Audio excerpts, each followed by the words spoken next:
Sabi po dito, 6 days na lang po. Magbi-believers camp na. Amen po. Noong Old Testament, every time po na haharap ang mga Israelita noon sa Diyos, andoon po yung paghahanda po nila. Amen po. At katulad ng pagtatanim, hindi tayo basta-basta magtatanim sa lupa na hindi prepared. Amen? At sa bawat isa po sa atin, kamusta na po ba yung paghahanda po natin sa believers camping? Yan, kabila po ang pag-fundraising ng mga simbahan, para po ma-provide, makumpleto ang mga camp fees, ang mga transportation fee. Amen po. At bakit po ba natin ito ginagawa? Kasi number 1, ang Diyos ang naglalagay sa atin ng desire na maka-fellowship siya. Amen po, sa darating na believers camp. At alam niyo po, ang sabi po ng 2 Samuel chapter 24, verse 24, I will not offer anything that costs me nothing. Ito po ang mindset ni David pagdating sa paghahandog sa Panginoon. Magbibigay siya sa Diyos ng bagay, ng something na binigay niya, yung effort niya. Amen po. Kaya nga po tayo ay talagang nagdo-double time sa pagdating sa pagbubuo ng camp fee at transportation fee. Amen po. Yung iba nasa mga malalayong lugar pa po. Amen po. Pero ang bawat isa po sa atin, naniniwala po ako na ang camping ay isang paraan ng reporting natin sa Diyos. Amen po. Katulad ng isang sundalo, nagre-report yan doon sa commander niya. Ang mga Israelita, required sila na 3 times a year, haharap sila sa Panginoon. At naniniwala po ako na ang isang paraan ng reporting po natin sa Diyos ay ang camping. Amen po. At sabi niya po dito, camping is gathering of the saints, pero ito ay fellowship with the Master. Katulad po ng sinabi po sa Hebrews chapter 10 verse 25 sa The Passion Translation, this is not the time to pull away and neglect meeting together as some have formed the habit of doing. In fact, we should come together even more frequently, eager to encourage and urge each other onward as we anticipate that day dawning. Ang sabi po dito, we should come together even more frequently. Amen po. Ganito po kahalaga sa Diyos ang gawain niya. At katulad po ng battery, sinabi po ni Pastora Desiree kahapon, kahit gaano pa yan na full charge, darating ang time na malulubat yan. Bakit? Kasi ginagamit natin ni Amen po. At sa battery, sa cellphone, kapag nakita na natin yung cellphone natin na 1% na lang, di ba po, minsan talagang tatakbo pa tayo, matataranta tayo kasi bakit? Mamamatay yung cellphone eh. Kapag napabayaan na hindi i-charge. Amen po. At katulad po ng isang sasakyan, ulitin ko lang po ulit yung binanggit ni Pastora Desiree kahapon. Kahit pagaano ka full tank yan,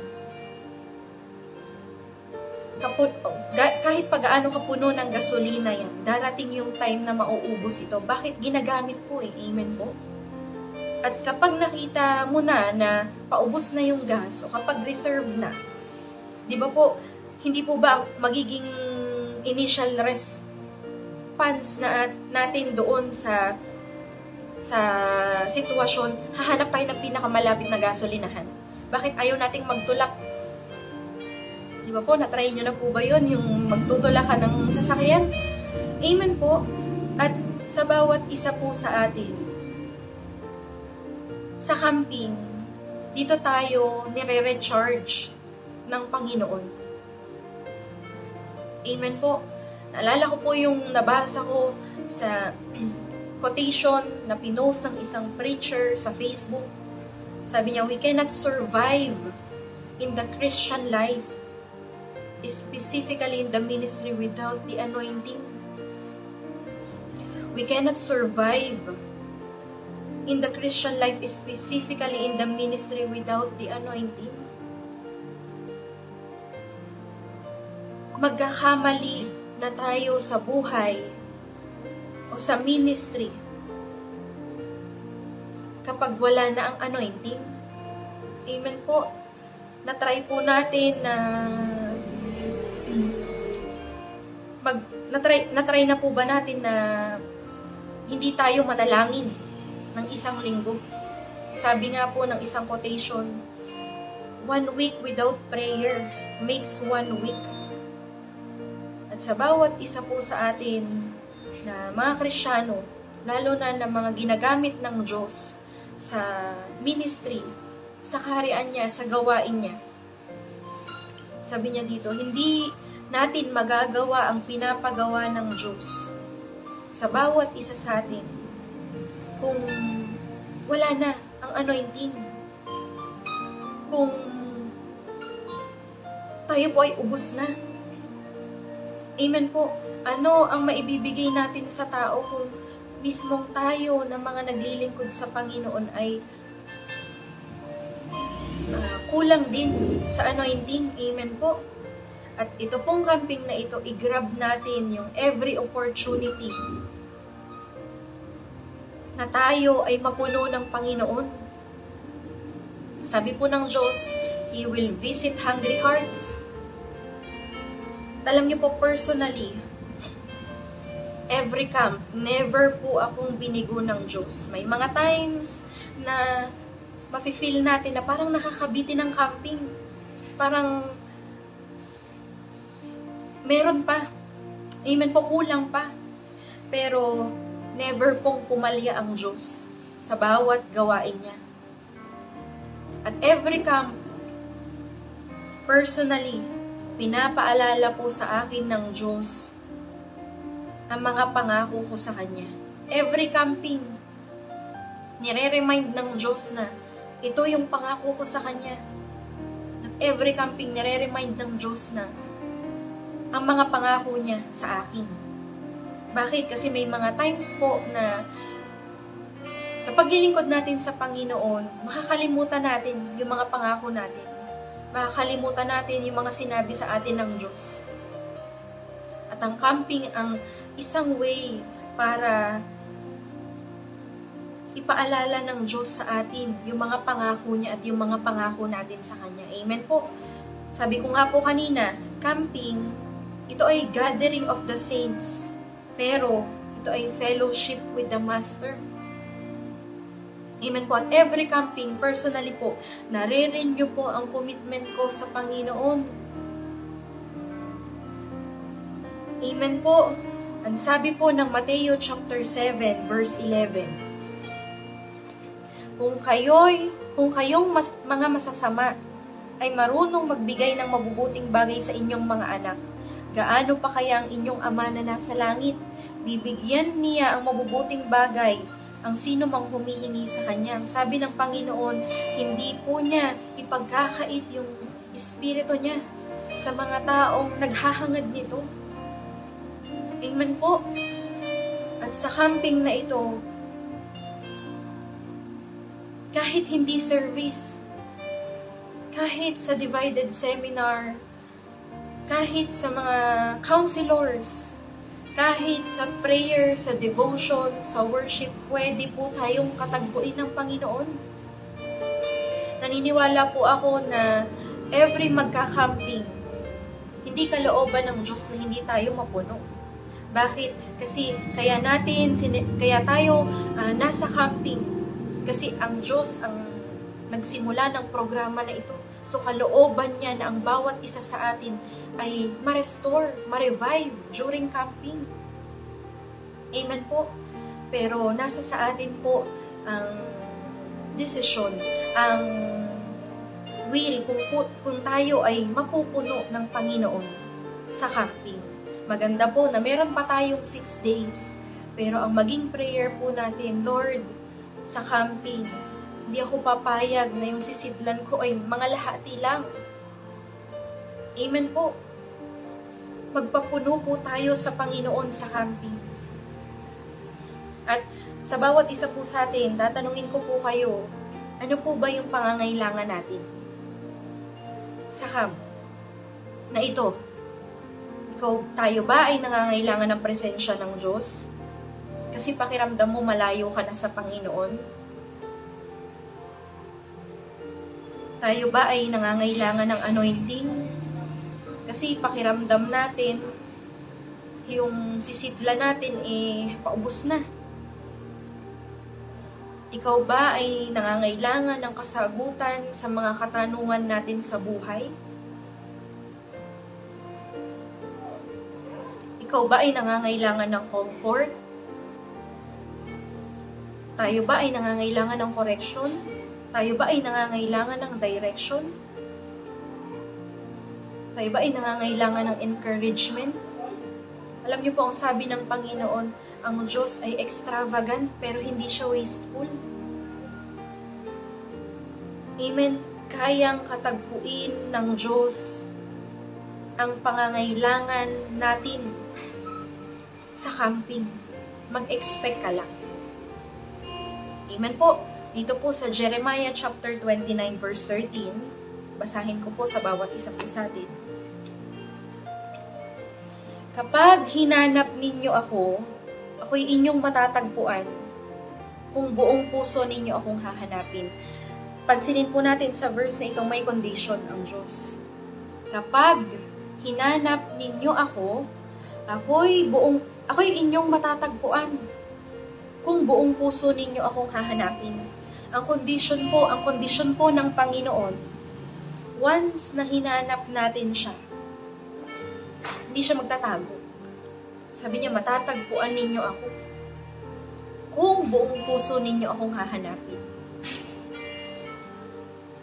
At sa camping po na ito, marami po tayong daladalang tanong, marami po tayong